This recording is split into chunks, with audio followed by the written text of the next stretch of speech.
সবাইকে শুভ ইংরেজি নববর্ষ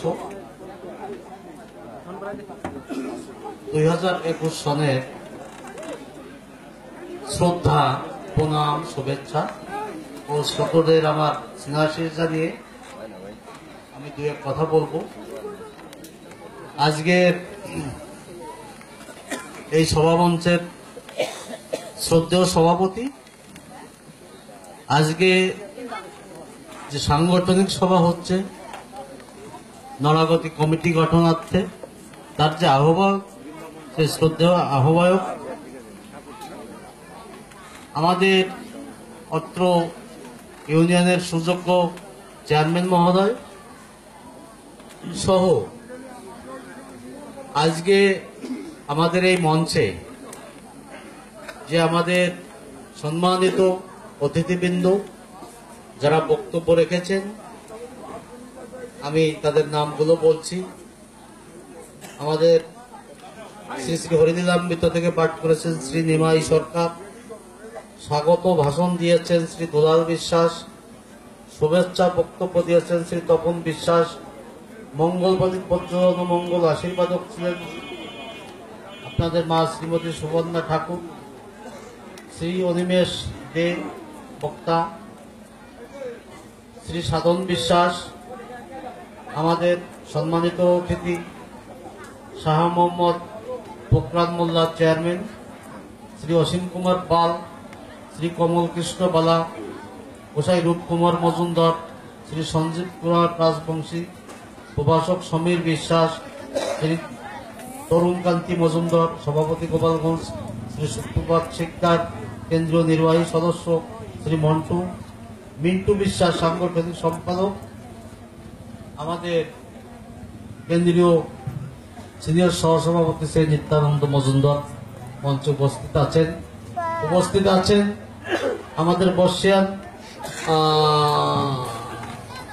মুর্শিদপুর উপজেলা কমিটির সহসভাপতি শ্রী প্রফুল্ল মৃধা, উপস্থিত আছেন আমাদের দীর্ঘদিনের সাথে শ্রী জ্ঞান বিশ্বাস, জ্ঞান গোসাই, আছেন আমাদের সাধারণ সম্পাদক গোপালগঞ্জের ডাক্তার পনেশ ঠিকাদার, আছেন আমাদের ভাই শিবেন বিশ্বাস থেকে শিবান মণ্ডল, আমাদের নড়াইল থেকে আগত বিমল গোসাই, নড়াইল যে ইউনিয়ন পরিষদের কমিটিগুলো হয়েছে তাদের সদস্যবৃন্দ সহ আমার সামনে উপবিষ্ট বিশিষ্ট বৌদ্ধ ধর্ম প্রচারক গোসাইবৃন্দ, স্থানীয় গণ্যমান্য ব্যক্তিবৃন্দ, আমার মায়েরা, আমার বোনেরা, সবাইকে আজকে যে সুন্দরভাবে আজকের অনুষ্ঠানটা প্রথম থেকে শেষ পর্যন্ত উপস্থাপনা করলেন, ওনাকে সহ মঞ্চে যারা উপস্থিত ছিলেন, গোপালবাবু, আমাদের স্নেহস্পদ সম্রাট যে আমাদের অনুষ্ঠানগুলো রেকর্ডিং করছেন, মাইক সার্ভিস যারা বসে আছেন সবাইকে, এবং যাদের সার্বিক সহযোগিতায় আজকের অনুষ্ঠানটা পরিচালিত হচ্ছে, আমি সবাইকে আমার শ্রদ্ধা প্রণাম জানিয়ে আমি সংক্ষিপ্ত কথা বলবো। যেহেতু সন্ধ্যা আগত, আমি কথা দীর্ঘায়িত করব না, সবার কথা শুনেছেন। আমি একটা কথাই বলবো, সংঘ শক্তির কোনো বিকল্প নেই। যুগে যুগে অবতাররা এসছেন, ভগবানরা এসছেন, পরিব্রাজক আসছেন, পীর পয়গম্বররা এসছেন, সবাই কিন্তু সংঘের কথা বলছেন এবং সংঘ করেছেন। দেখেন, ভগবান বুদ্ধদেব সন্ন্যাসী ছিলেন, রাজার ছেলে হয়েও গৃহত্যাগ করলেন। তার তিনটে প্রধান বাণী ছিল কি? বুদ্ধং শরণং গচ্ছামি, সংঘং শরণাম গচ্ছামি, ধর্মং শরণাম গচ্ছামি। তো সে সংঘের কথা বলছে। আমার ভগবান গুরুচাঁদ ঠাকুর বলছে কি? যার দল নেই তার বল নেই। একদম সহজ সরল কথা, মানে সংগঠিত। স্বামী বিবেকানন্দ একই কথা বলছেন যে তোমরা তপ জপ হোম না করে, ধর্মগ্রন্থ পাঠ না করে তোমরা সংগঠিত হও। যুবকরা কি করো? ফুটবল খেলো, তোমরা লাঠি খেলো, তাই না? তোমরা কুস্তি করো, অর্থাৎ শরীরকে সঠিক রাখো। এইভাবে আমাদের যে ভারতবর্ষের যে মনীষীরা, এরা সবাই কিন্তু সংঘের কথা বলেছেন। আমার ভগবান শ্রীকৃষ্ণের কথা বলেন, ভগবান রামচন্দ্রের কথা বলেন, ভগবান শ্রী চৈতন্যের কথা বলেন সবাই সঙ্গ। আজকে যে মতুয়াদের সঙ্গ শক্তি, এর মূলে কিন্তু ভগবান আমাদের প্রেমের অবতার চৈতন্যদেব। আমাদের জানতে হবে আজকে চৈতন্যদেব প্রথম ঘরের মাঝে, অর্থাৎ আপনারা পড়েছেন যারা চৈতন্য চরিতামৃত, চৈতন্য ভাগবত, উনি শ্রীবাসের আঙ্গি নেয় গৃহের মধ্যে খোল করতাল বাজিয়ে নাম কীর্তন করতেন। যখন ওটাও নিষিদ্ধ হলো, উনি বললেন তো ভালো হইতে হলো, আজকে গৃহের থেকে আমরা বেরিয়ে আমরা পথে পথে দাঁড়ে দাঁড়ে অঞ্চলে অঞ্চলে পাড়ায় পাড়ায় মহল্লায় মহল্লায় নাম কীর্তন করবো, একাকী না, দলবদ্ধভাবে, তাই না? দলবদ্ধভাবে উনি নাম কীর্তন দাঁড়ে দাঁড়ে নাম বেলাইতে লাগলেন। এই যে কিন্তু সঙ্গ শক্তির প্রথম সৃষ্টি হলো। আবার হরিচাঁদ ঠাকুর কি করলেন? সেই সঙ্গ শক্তি থেকে আরো যুগোপযোগী করলেন, যে একজন দুইজন পাঁচজন না, দলে দলে, অর্থাৎ সংগঠিত হও তোমরা 10 জন 20 জন 50 জন 100 জন, এক একটা মতুয়ার দল, অর্থাৎ দলের একজন লিডার, অর্থাৎ দলের যে দলপতি কমান্ড মানতে হবে, একজনের নেতা থাকার দরকার আছে, একজনের নেতৃত্ব দেওয়া, একজন গুরু গোসাই তাকে নেতৃত্ব দেওয়া হলো। এবং ধর্মীয়, যেহেতু ধর্মীয় সংগঠন, তাদের কি শুধু শুধু দল করলে তো হবে না, দলের একটা স্লোগান থাকবে। আমাদের স্লোগান হচ্ছে কি? হরিবল, অর্থাৎ ঈশ্বরের নাম হরিবল।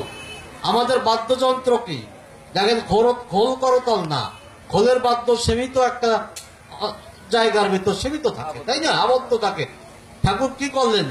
আমাদের সাইড ড্রাম দিলেন, যেটা যুদ্ধের দামামা বলা হয়, সাইড ড্রাম। এখনো দেখেন প্যারেড গ্রাউন্ডে প্যারেড করে সাইড ড্রাম বাজাইয়া, সেইটাই ঠাকুর এদের হাতে তুলে দিলেন, অর্থাৎ জয় ডাঙ্কা যাকে বলে, জয় নিনাদ। অর্থাৎ আমাদের একটা পতাকা দিলেন, একটা পতাকাটা কি এটা জানতে হবে আমাদের। এটা কিসের আন্দোলনের প্রতীক? লাল রং, সাদা তার বর্ডার, অর্থাৎ সাদাটা কি শান্তির প্রতীক। আন্দোলন করতে হয়, সংগ্রাম করতে হয়, নতুবা কোনো অধিকার আদায় করা যায় না। অর্থাৎ এটা কিসের আন্দোলন? হরিচাঁদ ঠাকুরের আন্দোলন কিসের ছিলেন? কুসংস্কারের বিরুদ্ধে আন্দোলন, গুরুবাদের বিরুদ্ধে আন্দোলন, ব্রাহ্মণ্যবাদের বিরুদ্ধে আন্দোলন, জাতপাতের বিরুদ্ধে, বর্ণবাদের বিরুদ্ধে, সুতমার্গের বিরুদ্ধে আন্দোলন। এর আন্দোলনের বিরুদ্ধে হরিচাঁদ ঠাকুরের আবির্ভাব, আন্দোলনের বিরুদ্ধে সে অধিকার আদায়ের করলেন। এই কারণে মতুয়াদের হাতে দিলেন ঝান্ডা, লাল ঝান্ডা, বাদ্যযন্ত্র সহকারে নৃত্য করতে করতে তোমাদের কোনো ধর্মীয় অনুষ্ঠানে যাবা। অর্থাৎ এই যে সঙ্গ শক্তিটা প্রথম শিখানো হচ্ছে হরিচাঁদ ঠাকুর, পরবর্তীতে এইটা আরো সাংগঠনিক ভাবে রূপ দিলেন গুরুচাঁদ ঠাকুর। গুরুচাঁদ ঠাকুরের বেশি বাণী না, হরিচাঁদ ঠাকুরকে আমরা 12টা আজ্ঞা কিন্তু কোনো বাণী না, আজ্ঞা মানে কমান্ড করতে হবে তোমাদের। 12টা বাণী হরিচাঁদ ঠাকুরের, 12টা আজ্ঞা আমরা জানি। গুরুচাঁদ ঠাকুর কি? যদিও করো ভিক্ষা, ছেলে মেয়ের দিবে শিক্ষা, তাই না? অর্থাৎ ভিক্ষা করেও ছেলে মেয়েদের শিক্ষিত করতে হবে। যে জাতির দল নাই সে জাতির বল নাই, যে ধর্মের রাজা নাই সে ধর্মের তাজা নাই, বাস্তব কথা, এর কোনো বিকল্প কথা নেই। অর্থাৎ পৃথিবীতে যত ধর্মমত ব্যাপক প্রসার হয়েছে, রাষ্ট্রীয়ভাবে সেই ধর্মমতকে যদি পৃষ্ঠপোষকতা না করা হয়, সে ধর্মের প্রচার হয় না। ধনী ব্যক্তিদের পৃষ্ঠপোষকতা করতে হয়, অথবা রাষ্ট্রীয়ভাবে পৃষ্ঠপোষকতা করতে হয়। সে কারণে আজকে খ্রিস্ট ধর্ম বলেন, ইসলাম ধর্ম বলেন, বৌদ্ধ ধর্ম বলেন, এদের অনেক রাষ্ট্র আছে। রাষ্ট্রীয়ভাবে ধর্মের প্রচারের জন্য একটা বাজেট থাকে। সে কারণে হিন্দুদের সে অবস্থা কি আছে? কোন রাষ্ট্র নেই। একটা রাষ্ট্র ছিল হিন্দুদের ছোট্ট, একটা নেপাল, সেটাও ধর্মনিরপেক্ষ। আর একটা ছোট্ট রাষ্ট্র আছে আফ্রিকা মহাদেশের, মরিশাস নাম করে একটা রাষ্ট্র, একটা দ্বীপের মতো, আমাদের দেশের একটা জেলার সমান সেই রাষ্ট্র। এই হলো এদের অবস্থা। সে কারণে এটা যদি করতে হয়, আমাদের কি করতে হবে? আমাদের ভিতর যারা ধনশালী আছে, আমাদের ভিতর যারা ইন্ডাস্ট্রিয়াল আছে, যাদের অর্থকরী আছে, তাদের ধর্মের জন্য কিছু দান করতে হবে, তাদের আমাদের সার্বিক সহযোগিতা করতে হবে, তাই তো? আমার সমাজের লোক কি অবস্থা ছিল? আজ থেকে আপনারা 1911 সাল আগ পর্যন্ত আমাদের কোনো পরিচয় ছিল না। ছিল নাকি? আপনারা আমার কথা উত্তর দেন। আমাদের কোনো পরিচয় ছিল না। অর্থাৎ আমাদের বলা হতো চন্ডাল। আমাদের কি বলা হয়? কোন কাজ বলা হয়? কোন তো শিডিউল কাজ বলা হয়, তাই না? শিডিউল কোনো কাজ হয় নাকি? শিডিউল মানে কি? তালিকাভুক্ত করা, তাই না? অতএব এই যে ভারতবর্ষে 1947 সালের আগে তো আমরা অবিভক্ত ভারত ছিল, উপমহাদেশ বলা হতো। এই পাকিস্তান, বার্মা, এই বাংলাদেশ সব আমরা একটা রাষ্ট্র ছিলাম। এই অবিভক্ত ভারতবর্ষের বাঘ সুমারি হতো।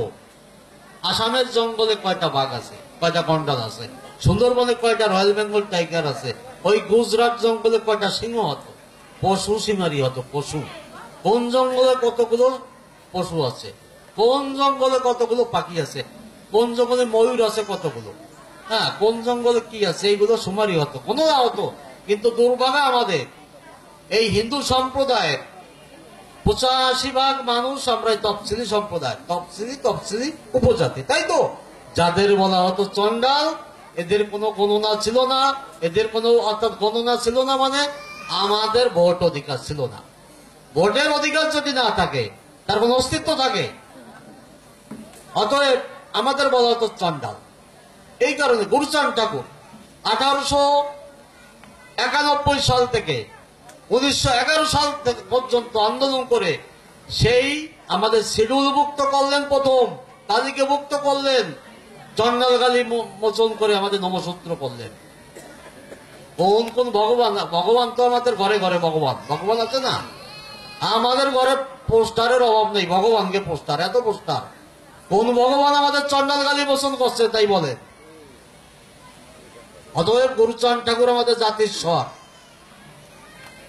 গুরুচাঁদ ঠাকুরই বলছে, বাবারে যাদের দল নেই তাদের বল নেই, তোরা সংগঠিত হ। শিক্ষা, গুরুচাঁদ ঠাকুর বলতো এদের তো কোনো অধিকার নেই, শিক্ষা তো দূরের কথা, এদের রাজনৈতিক অধিকার, সামাজিক অধিকার, ধর্মীয় অধিকার, শিক্ষার অধিকার, অর্থনৈতিক অধিকার কিচ্ছু ছিল না, এর কিছু ছিল না। অতএব ঠাকুর জানতেন আমি চন্ডাল গালি মোচন করলাম, এটা শিডিউল মুক্ত করলাম, কিন্তু এখন দরকার কি শিক্ষা, শিক্ষা আন্দোলন আরম্ভ হলো গুরুচাঁদ ঠাকুর। একক ব্যক্তি, আপনারা কেউ বলেন 3000, কেউ বলেন 4000।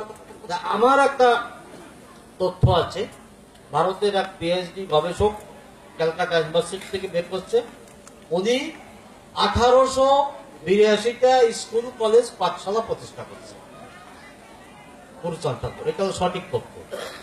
কিভাবে করছে? আপনাদের নড়ালির ভিতর কয়েকটা মাধ্যমিক বিদ্যালয় এখনো আছে। এই বাকলি যে একটা মাধ্যমিক বিদ্যালয় আছে, বাকলি, এটা গুরুচাঁদ ঠাকুরের ডাইরেক্ট নির্দেশে করা। যশোরের মনিরামপুর মসিয়াতি কলেজ এবং মসিয়াতি বিদ্যালয় বিখ্যাত, এটা গুরুচাঁদ ঠাকুরের করা, গুরুচাঁদ ঠাকুরের নির্দেশে এগুলো করা। এইরকম অগণিত।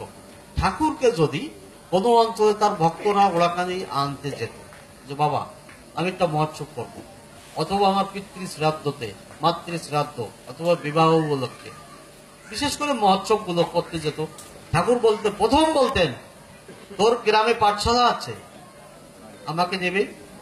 বলতো না বাবা। তো আমাকে নিয়ে কত টাকা খরচ করে মহোৎসব করবি? 500 টাকা খরচ হবে ন্যূনতম। আজ থেকে 100 বছর আগে 500 টাকার অনেক মূল্য ছিল, আপনারা 500 টাকা খরচ করে অনুষ্ঠান করবি, আমাকে গেলে আমার প্রণামে দিবি, অনেক কিছুই দিবি, তোদের একটা খরচ যাবে, আমি যাব না, আমি 5 বছর পরে যাব।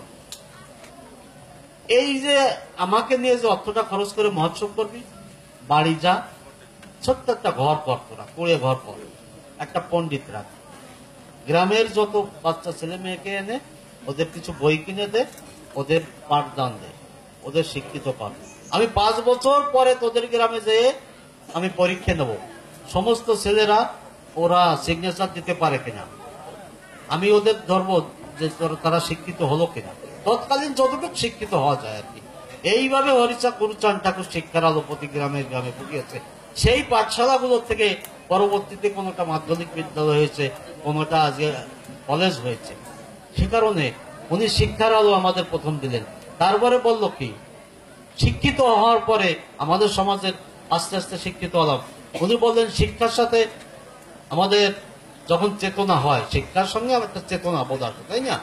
আর একটা জিনিস আছে কি, সব অবস্থানে থাকে কি, শিক্ষার সঙ্গে কি অর্থ, তাই না? আমার যদি বড় পণ্ডিত হলাম, আমার ঘরে যদি অন্ন না থাকে, অর্থ না থাকে, আমার কোনো কাজ হবে না। ঠাকুর অর্থনীতি আমাদের শিখালেন, ব্যবসা করা শিখালেন, আমাদের প্রথম চাকরির ব্যবস্থা করলেন। এইভাবে আস্তে আস্তে সমাজ সংস্কার শিখেলেন গুরুচাঁদ ঠাকুর আমাদের। যা হোক, সংঘ শক্তির কথা বললেন আমাদের চিনস্পদ মিন্টুর দ্বারে শুনলেন যে কিভাবে আমাদের মিশন গুরুচাঁদ ঠাকুর হাতে। গুরুচাঁদ ঠাকুর এই কথাটাই বলছিলেন, তোমরা দুটো মিশন ছিল কলকাতা তখন, একটা হলো রামকৃষ্ণ মিশন আর একটা হিন্দু মিশন। হিন্দু মিশন অর্থাৎ হিন্দু ধর্মের যত শাস্ত্রীয় গ্রন্থাদি ওই মিশনের মাধ্যমে প্রচার হতো। এই যদি বলছে যেমন হিন্দু মিশন অথবা রামকৃষ্ণ মিশন। আপনারা জানেন 1911 সাল থেকে ভারতবর্ষের রাজধানী চলে যায় নতুন দিল্লি। 1911 সাল পর্যন্ত কলকাতা ছিল ভারতবর্ষের রাজধানী। অতএব সেখানেই সমস্ত কিছুর কেন্দ্র ছিল কলকাতা। অতএব ঠাকুর কলকাতাকে করে বললেন, যেমন কলকাতা হিন্দু মিশন এবং রামকৃষ্ণ মিশন আছে, তোমরা তদ্রূপ একটা মিশন করো। ভক্তরা বলল মিশন হবে হরিগুরু চাঁদ মতুয়া মিশন। তার সভাপতি, আজীবন সভাপতি থাকবে গুরুচাঁদ ঠাকুর। যতদিন ঠাকুর আছে ধরাভাবে ঠাকুর সভাপতি থাকবে। ঠাকুর বলল ঠিক আছে, আমি সভাপতি রইলাম, তবে আমার নাতি প্রমথ রঞ্জন প্রথম বছরের দায়িত্ব পালন করুন। প্রথম বছরের সেক্রেটারি ছিল শ্রীপতি বসন্ত ঠাকুর, দ্বিতীয় বছরের সভাপতি হলেন শ্রীপতি ঠাকুর। এইভাবে মিশন চললেন ওলাকান্দি থেকে। সমস্ত ভক্তরা তখন এক সংগঠনের পতাকা তুলেছিল। যাও, আমি আর বেশি কথায় যাব না। অনেক প্রশ্ন আসছে, অনেক কথা। আমাদের ভবিষ্যৎ কি? আমাদের ভবিষ্যৎ মধ্যে শুধু হরিনাম করে মাতোরা হয়ে এক বাড়ি যাইয়ে মহোৎসব করে এই প্রসাদ নিয়ে বাড়ি চলে যাওয়ার জন্য না। মধ্য দর্শনটা কি জানতে হবে। হরিগুরুচাঁদ ঠাকুর আসলেন কি জন্য আসলেন বুঝতে হবে। ঠাকুরের দ্বাদশ সাক্ষাৎটা বুঝতে হবে। ক্ষয়িষ্ণু হিন্দু সমাজ, আজকে হিন্দুদের অবস্থান কি বলেন? আপনারা কোন স্থানে আছেন সারা পৃথিবীতে? হিন্দুরা আপনাদের অবস্থান কোথায় জানেন? পঞ্চম স্থানে লোক সংখ্যা হিন্দুদের। কারণটা কি? কারণটা ওই যে বলছি না, বর্ণবাদ, সুতমার্গ, জাতপাত। এই তথাকথিত জমিদার শ্রেণী উচ্চ বর্ণের মানে জাতাকল বসন্ত নিষ্পেষণ আমাদের উপর হয়েছে। সেই নিষ্পেষণের কারণে এই নিচু সম্প্রদায়ের হিন্দুরা এটা কিন্তু ধর্মান্তরিত হয়েছে। ধর্মান্তরিত হয়ে কি হয়েছে? কেউ ইসলাম ধর্ম গ্রহণ করছে, কেউ খ্রিস্ট ধর্ম গ্রহণ করছে। অর্থাৎ কি, ধর্মের যে বিধান, কত জঘন্য বিধান। একজন রাষ্ট্রপতির পাশে একজন ফকির যে নামাজ পড়তে পারে, ঈদের জামাত গুলোতে দেখবেন, শুক্রবারের আপনার জুম্মার নামাজে যাই দেখবেন, অথবা শনিবার বা রবিবারে গির্জায় যেয়ে দেখবেন। খ্রিস্ট ধর্মের যে কোনো ব্যক্তি ওই যে পাদ্রী থাকে অর্থাৎ প্রার্থনা পরিচালনা করে, তার পাশে যে প্রার্থনা করতে পারে। একজন ব্রাহ্মণের পাশে যে আপনি পুজো করতে পারবেন? এখনো পারবেন না। এই যে বর্ণবাদ, সুতমার্গ, ছুঁয়ে দিলে যাবে। গুরুদেবরা কি করে এখন আমার সমাজে আছে, শিষ্য বাড়ি যে দীক্ষা দেয় না, গুরুদেবরা দীক্ষা দেয়। সেই শিষ্যর জামা কাপড় নেবে, অর্থ নেবে, চাউল ডাল নেবে, শিষ্যর হাতে তাকাবে না। গুরুদেবরা কবে কি যে বাবার চাউল ডাল দে, আমার একটু আলাদা একটা চুলো দে, একটু লেবে টেপে দিস, আলাদা আরজি বাজিতে আমি রান্না করে খাবো। এই হচ্ছে গুরুগিরি নামে একটা ব্যবসা, একটা ব্যবসা। অতএব এইগুলোর বিরুদ্ধে আমার ঠাকুরের আবির্ভাব। এইগুলোর বিরুদ্ধে মানুষকে যাতে সমান চোখে দেখতে হবে। তোমার মন্ত্র নিয়ে আবার কি ভগবানকে পাবো আমি? তোমার নিজের ভিতর বর্ণবাদ, বৈষম্যবাদ। তুমি যাকে সন্তান জ্ঞানে দীক্ষা দিলে তাকে ছেলে হিসেবে গ্রহণ করতে পারলে না, তোমার দ্বারা আমার কি উপকার হবে? এর বিরুদ্ধে আমার ঠাকুরের আবির্ভাব, হরিগুরুচাঁদ ঠাকুরের আবির্ভাব। যেখানে 36 বর্ণ 36 জাত একাকার ওড়াকানি, যার যার সম্প্রদায় থেকে যার যার ধর্ম থেকে বন্ধু হওয়া যায়। এর প্রমাণ 3 কলিমিয়া 13 খাদা, তার হাজার হাজার অনুসারী নিয়ে গুরুচাঁদ ঠাকুরের ভক্ত হলেন, তাই না? গুরুচাঁদ ঠাকুর কোন সময় বলে 3 কলি রে, তুই ইসলাম ধর্ম ত্যাগ করে আমার ধর্মে আয়। তা করে নাই। তুই মুসলমান থাক, ঠিক 5 ওয়াক্ত নামাজ পড়, রোজা থাক, ঈদ কর, আমার ভালোবাসিস বাবা, তুই আমার দ্বারা আসিস। দেখছেন, এই হলো মতুয়া ধর্ম। অর্থাৎ যার যার নামে, আল্লাহ নামে যদি মাতোয়ারা হওয়া যায়, হ্যাঁ, জিগির তো আল্লাহু আল্লাহু কয়ে, তুমি কিন্তু মতুয়া। মত্ততা থেকে মতুয়া। এই হলো মতুয়া ধর্ম, এই মত। এই কারণে আজকে জাতপাতের পালাই নেই আমাদের ভিতর। আমরা জাতি বর্ণবাদ মানি না। হরিচাঁদ ঠাকুরের দ্বাদশ আজ্ঞার দুটো আজ্ঞা আছে, কাহারও ধর্মনিন্দ করো না এবং চরিত্র পবিত্র ব্যক্তি প্রতি জাতিভেদ করো না। এই হলো মতুয়া ধর্মের এই অল্প দিনের ভিতরে এত ব্যাপক প্রচারের মূল হচ্ছে ঠাকুরের দর্শন। সে কারণে আসুন আমরা সব ভেদাভেদ দূর করে আমরা যাতে সনাতন ধর্মাবলম্বী আমরা যারা আমরা এক কাতারে একসঙ্গে যাতে মিলেমিশে থাকতে পারি এবং অন্য ইসলাম ধর্ম, খ্রিস্ট ধর্ম, অন্য ধর্ম যারা আছে সহ অবস্থান করে, যেহেতু আমরা বাঙালি, আমরা বাংলাদেশি, আমরা সবাই একতাবদ্ধভাবে এই দেশে বসে আমার ধর্মকর্ম পালন করব, আমাদের অধিকার আদায় করব। বলতে ওদের অধিকার বলতে দাবি আছে না আমাদের বাংলাদেশ সরকারের সাথে? কি দাবি কন্ত? প্রধান দাবি কি আমাদের? একজন মতো বলেন তো দাঁড়াই আমাকে প্রধান দাবি কি? ধর্মীয় ভাবে আমাকে প্রধান দাবি কি? আপনারা বললেন না বলতে। আজকে আমাদের অবতার শ্রীকৃষ্ণ অবতার, তাই না? ওনার জন্মদিনে সরকারি ছুটি হয়েছে না? অর্থাৎ বাংলাদেশের যে হিন্দু আছে আজকে সারা বাংলাদেশের আমাদের খতিয়ান, সারা বাংলাদেশে আমি প্রতিটি অঞ্চলে গিয়েছি, আপনাদের অঞ্চলে বাকি ছিল, এই যে আসলাম আমি। হ্যাঁ, অতএব আমি যে দেখেছি যে প্রায় অর্ধেক বৈষ্ণব এবং মতুয়া। অর্থাৎ শ্রীকৃষ্ণের জন্মদিনে প্রেসিডেন্ট এরশাদের সময় এরশাদ সাহেবই আমাদের ছুটি ঘোষণা করছে। আজকে যে হিন্দু ধর্মীয় কল্যাণ ট্রাস্টটা, এটাও কিন্তু এরশাদ সাহেব গঠন করে দিছিল। যাও, এরশাদ সাহেব ওরাকান্দি এসেছিল, উনি ঘোষণা দিয়েছিলেন যে হরিচাঁদ ঠাকুরের জন্মদিনে সরকারি ছুটি দেওয়ার ব্যবস্থা হবে।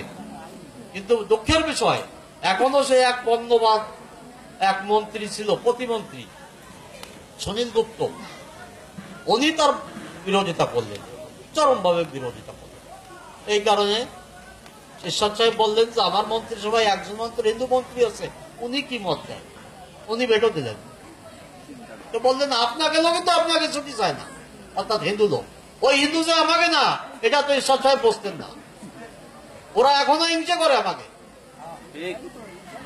সে কারণে আমরা বাংলাদেশের যে ভোটার, এখনো দক্ষিণ অঞ্চলে যে ভোটের হিসাবে করলে ওই ঢাকেশ্বরী বাড়ির কোনো ভোট নাই, আছে নাকি? ব্রহ্মপুত্র সেনালয় নাঙ্গলগঞ্জের কোনো ভোট নাই, ওই চন্দ্রনাথ ধামের কোনো ভোট নাই। ভোট আছে কোথায়? বা আপনার অনুকূল ঠাকুরের ভোট আছে, মানে ওনার শিষ্যর আছে। ওই জগবন্ধু সুন্দর ফরিদপুর ওনার ভোট আছে, মানে ওনার শিষ্য আছে, তাই না? ভোট আছে হরিচাঁদ ঠাকুরের, হাজার হাজার লক্ষ লক্ষ মতুয়া ভক্ত। যেমন ভারতবর্ষে 7 কোটি মতুয়া, তার 3 কোটি হচ্ছে পশ্চিমবাংলায়। এই কারণে মতুয়াদের নিয়ে এখন বিজেপি টানে, তৃণমূলের টানে, মমতা কয় ঠাকুরনগরের বড় মারে আমি চিকিৎসা করে বাঁচাইছি কতবার, ইত্যাদি ইত্যাদি। এখন সে কারণে আমাদের দাবি, আমাদের প্রধানমন্ত্রী অর্থাৎ এই মতুয়ারা আওয়ামী লীগ প্রতিষ্ঠা লগ্ন থেকে এই মতুয়ারা বা হিন্দুরা আওয়ামী লীগ করে আসছে। মুক্তিযোদ্ধায়ও আমাদের মতুয়ারা ঝাঁপিয়ে পড়ছে। অতএব আমরা সেই মরণাপন্ন হয়ে কত ঘাত প্রতিঘাত গেছে আমাদের উপর, আমরা আওয়ামী লীগের বিকল্প আছে। আওয়ামী লীগের সরকার আমার শেখ হাসিনা পরপর 3 টার্ম চলছে, আগে উনি আসছিলেন, ওনার নিকট একটাই দাবি, আগে আবার হরিচাঁদ ঠাকুরের জন্মদিনে আমাদের ছুটি ঘোষণা করতে হবে। অতএব আপনাদের কথা কি? আপনারা শুধু কমিটি করলে হবে না, আপনাদের এমপি সাহেব লোকালে আসলে যে আপনারা জাতীয় সংসদে উপস্থাপন করবেন যে মতুয়াদের দাবি যে তারা ঠাকুরের জন্মদিন সরকার চায়। প্রতিটি অঞ্চলে যে এমপিরা আছে মতুয়া অধ্যুষিত, আপনারা এই দাবিটা করবেন যে আপনারা জাতীয় সংসদে উপস্থাপনা করবেন। শেখ হাসিনা জানে না? অবশ্যই জানে। ভারতবর্ষে কি হচ্ছে জানে না? জানে যে মতুয়াদের নিয়ে কেমন তার জানা হচ্ছে। আরে মমতা মুখার্জি অলরেডি ঘোষণা করছে শেখ হাসিনার জন্মদিন সরকার, মানে হরিচাঁদ ঠাকুরের জন্মদিনে সরকারি ছুটি দেওয়া হবে। এই থেকে বিজেপি সরকার বলছে তুমি তো একটা রাজ্য দেশো, আমি কেন্দ্রের থেকে ঘোষণা দিলাম প্রতিটি প্রদেশে ঠাকুরের জন্মদিনে সরকারি ছুটি হবে। আরে ভারতবর্ষে 29টা বা 30টা রাজ্যের সমান, তার 1/3 30টা রাজ্যের 1/3 হচ্ছে বাংলাদেশ। এর বাংলাদেশের মধ্যে 29টা থেকে 30টা রাজ্য নিয়ে ভারতবর্ষ। সেখানে যদি সারা ভারতবর্ষে ঠাকুরের জন্মদিনে সরকারি ছুটি দিতে পারে, তুমি পারবা না কেন? এখানে চাকরির জন্য। অতএব আন্দোলন ছাড়া কিছু হবে না। খালি খালি মিশন করে নাই গুরুচাঁদ ঠাকুর, সংঘশক্তি কেন আপনারা দাবি করেন? আমরা ব্যক্তিগত অর্থের জন্য, চালির জন্য, ঘুমের জন্য আমাদের কোনো দাবি নেই। যা হোক, কথা বলবো না। সমস্যারে হরিনাম করবেন, সদলে সবাই মিলে কোনো মহোৎসবে যাবেন, ওই তারক গোসার বাড়ি যাবেন, ওই শ্রীদাম ওলাকানি যাবেন। ওই যে চেয়ারম্যান সাহেব যতদিন আপনাদের কাজ করবেন ততদিন আপনারা ভোট দেবেন। আপনাকে কাজ না করলে ভোট দেওয়া লাগবে না, আপনারা ভোট দেবেন না, স্পষ্ট কথা। আর একটা আমাদের দাবি যে আমাদের চাপল ঘাটে যারা ওড়াকান্দি যায় প্রতি বুধবার, এদের গাড়ি দরাদরি করে যাইতে দেয় না, ওখানে খুব অত্যাচার করে। আপনি দয়া করে একটু দেখবেন। আমি গোপালগঞ্জের আমার সভাপতি আছে, আপনাদের ছেলে, তারে বলছি আমিও দেখবো, আর এই দিকটা আপনি একটু দেখবেন আপনাদের আমাদের। আর আপনি আপনার সদলে ওড়াকান্দি আসবেন, আমি আমন্ত্রণ জানিয়ে যাচ্ছি। আর আর আপনারা সুন্দরভাবে কমিটি করেন। কমিটির অনেকে, সবাইকে সমান পদ দেওয়া যায় না, অনেককে সভাপতি করা যায় না, কিন্তু যে কোনো সভাপতি একজন লাগে। তো সহসভাপতি মিলে সাধারণ একটা সদস্য থেকে সভাপতি এবং উপদেষ্টা পর্যন্ত সবাই কিন্তু মনে করবেন আমাদের সমান অধিকার একটা কমিটিতে, সেইভাবে আপনারা চলবেন। এবং আমরা এরপরে চাইবো, এরপরে আমাদের কালিয়া থানা কমিটিতে হয়ে গেলে আমরা একটা সাড়ম্বরে বড় করে একটা জেলা কমিটি করব বাবু, তাই না? একটা বিরাট সম্মেলন, নড়াইলে একটা বিরাট সম্মেলনের মাধ্যমে আমরা জেলা কমিটি করব। এবং এরপরে আপনারা জানেন এই করোনার প্রাদুর্ভাবটা একটা কমে গেলে আমরা ঢাকায় একটা মহাসমাবেশ করব। ঢাকায় একটা মহাসমাবেশ করব, সেখানে আমাকে মাননীয় প্রধানমন্ত্রীকে প্রধান অতিথি রাখবো আমরা। অতএব 2021-এর মধ্যে যদি করোনার প্রভাবটা একটু কমে, এর জন্য আপনারা সবাইকে সবাই সহযোগিতা করবেন। আর আজকে মতুয়া, বৈষ্ণব, শাক্ত, শৈব, আমরা সবাই সনাতনী। একটা ছেলে বলে গেছেন, আমার ভালো লাগছে, যে মতুয়া কোনো ধর্ম না, বৈষ্ণব কোনো ধর্ম না, এগুলো মত, এগুলো সম্প্রদায়, ধর্ম সনাতন। আর মতুয়ারা বলে আরো একটু সূক্ষ্ম সনাতন ধর্ম। অর্থাৎ সনাতনের ভিতরেও আড়ম্বরহীন যেটা, যেটা সেইটা হলো সূক্ষ্ম সনাতন। আমরা আড়ম্বরতা পছন্দ করি না। ধর্মের নামে, পুজো অস্ত্রার নামে জাঁকজমকতা, অযথা অর্থ খরচ, এইগুলো আমরা পছন্দ করি না। গুরুচাঁদ ঠাকুর বলতো কি জানেন, যে বোকা জাতি নমশূদ্র নীতি নাই জানে, শ্রাদ্ধে বিবাহ ব্যয় করে অকারণে। এরা ভালো কাজ করবে না, ছেলে মেয়ে শিক্ষিত দেবে না, সমাজ কল্যাণের মতো কোনো কাজ করবে না। এরা ওই যে বিয়ে বেশি পয়সা খরচ করবে আর শ্রাদ্ধে বেশি পয়সা খরচ করবে। শ্রাদ্ধ মানে আমরা যারা খরচ অজাতি বোঝন, তাই। যাই হোক, আমি আবার সবাইকে আমার প্রণাম জানিয়ে,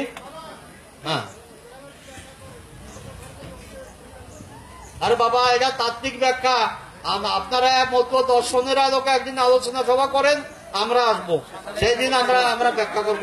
আজকে হলো সাংগঠনিক সভা, সাংগঠনিক কথা বলে আমরা যাই। আপনারা